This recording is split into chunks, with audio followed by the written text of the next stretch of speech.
Hello everyone, welcome back to my channel. Radhe Radhe, Om नमस्कार सभी को। कैसे आप सभी लोग? होप आप सभी बहुत अच्छे होंगे। आप लोग अपनी पढ़ाई वगैरह बहुत अच्छे से कर रहे होंगे। आप लोगों को पता है कि 12 अप्रैल से आरआरबी एएलपी की वैकेंसी निकली थी और उसके फॉर्म भरे गए थे और जो लास्ट डेट थी वो 11 मई थी, लेकिन अब उसकी डेट एक्सटेंड कर दी गई है। अब 19 मई तक उसके फॉर्म भरे जाएंगे।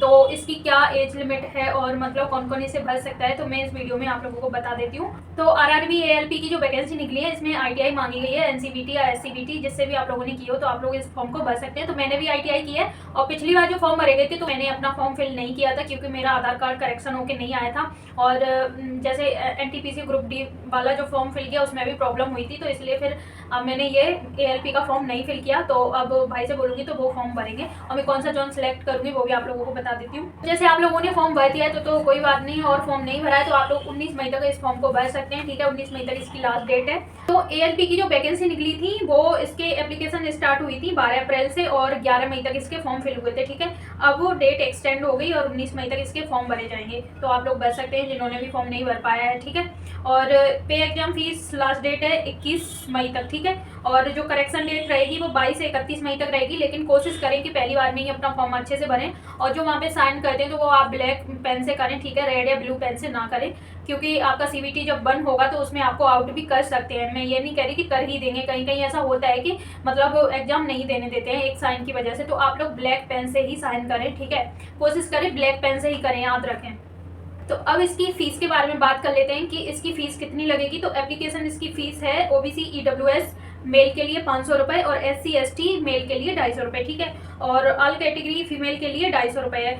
After appear the stage first exam तो आपका ये रिफंड हो जाएगा, यानी मेल के होंगे 400 रुपये और फीमेल के 250 रुपये, ये आपके रिफंड हो जाएंगे। इसलिए उसमें मतलब आपकी पासबुक वगैरह लगती है। ठीक है, तो रेलवे की जो भी फॉर्म भरे जाते हैं उसमें मतलब मोस्टली पासबुक लगती है, क्योंकि इसमें जब आपका सीबीटी 1 एग्जाम हो जाता है उसके बाद आपकी जो फीस होती है कुछ रिफंड आ जाती है। ठीक है, जैसे इसमें दे दिया है कि 400 रुपये आपके रिफंड आ जाएंगे मेल के और 250 रुपये फीमेल के रिफंड आ जाएंगे। ठीक है, तो क्योंकि बहुत सारे लोग कंफ्यूजन में रहते हैं कि भाई इसमें पासबुक क्यों लग रही है, कोई प्रॉब्लम तो नहीं होगी, बहुत सारी चीज़ें सोचते हैं, तो इसमें पासबुक इसीलिए लगती है। और इसकी एज लिमिट है मिनिमम 18 और मैक्सिमम 30 साल। ठीक है, तो 18 से 30 साल के जो भी कैंडिडेट हैं इस फॉर्म को भर सकते हैं। तो टोटल इसकी पोस्ट है 9,970 और बहुत सारे मतलब जोन में इसकी वैकेंसी निकली है। और यहाँ पे मैंने ये मतलब स्क्रीन पे भी लगा दिया, आप लोग देख सकते हैं कि क्या इसमें एज लिमिट है और कौन कौन इस फॉर्म को भर सकता है।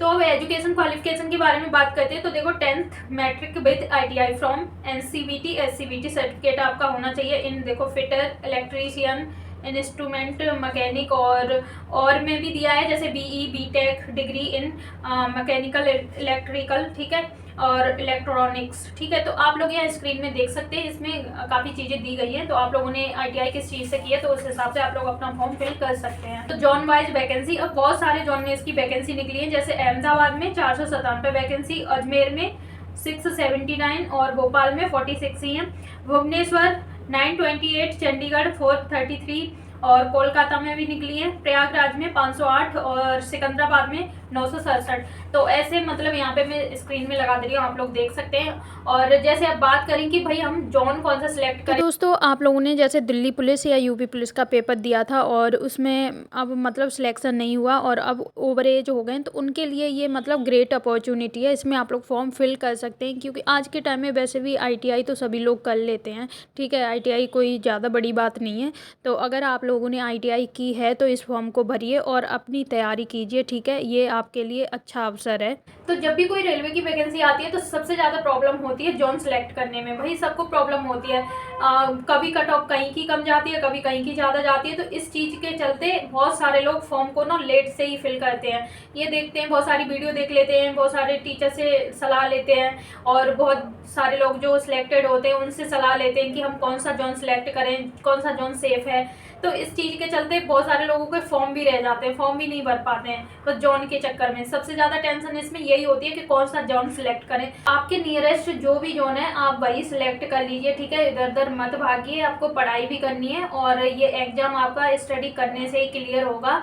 सेफ जोन कोई भी नहीं होता। ठीक है, पढ़ाई तो करनी ही पड़ेगी। तो आप जैसे अगर यूपी से हैं तो प्रयागराज या मतलब गोरखपुर वगैरह ये भर सकते हैं, और मुंबई के आसपास में तो मुंबई जोन सेलेक्ट कर सकते हैं, चंडीगढ़ के आसपास में है तो वो जोन सेलेक्ट कर सकते हैं। ठीक है, अपने आप में सभी जोन सेफ होते हैं, ऐसा कुछ भी नहीं है कि ये जोन सेफ है या ये जोन सेफ है, यानी मुंबई सेफ है या रांची सेफ है या फिर चंडीगढ़ सेफ है, ऐसा कुछ भी नहीं है।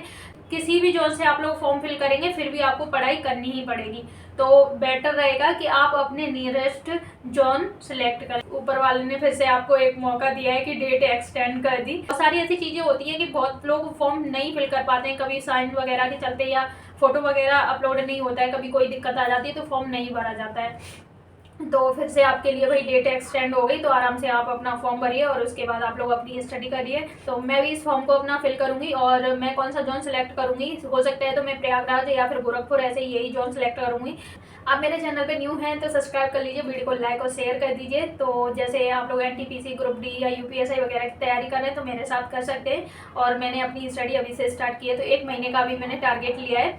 तो उस टारगेट को मतलब मैं 1 हफ्ते में मतलब एक टॉपिक सभी में उठाती हूँ, जैसे मैथ रीजनिंग सब में, फिर वो पूरा करती हूँ। जैसे एसएससी का कैलेंडर भाई मतलब रिलीज हो गया तो शायद रेलवे का भी आ जाए और फिर आप लोगों के एग्जाम जल्दी से हों, तो तैयारी करते रहिए। ठीक है, तो इस वीडियो में यही, मिलते हैं नेक्स्ट वीडियो में, तब तक के लिए टेक केयर, बाय बाय, जय हिंद, वंदे मातरम।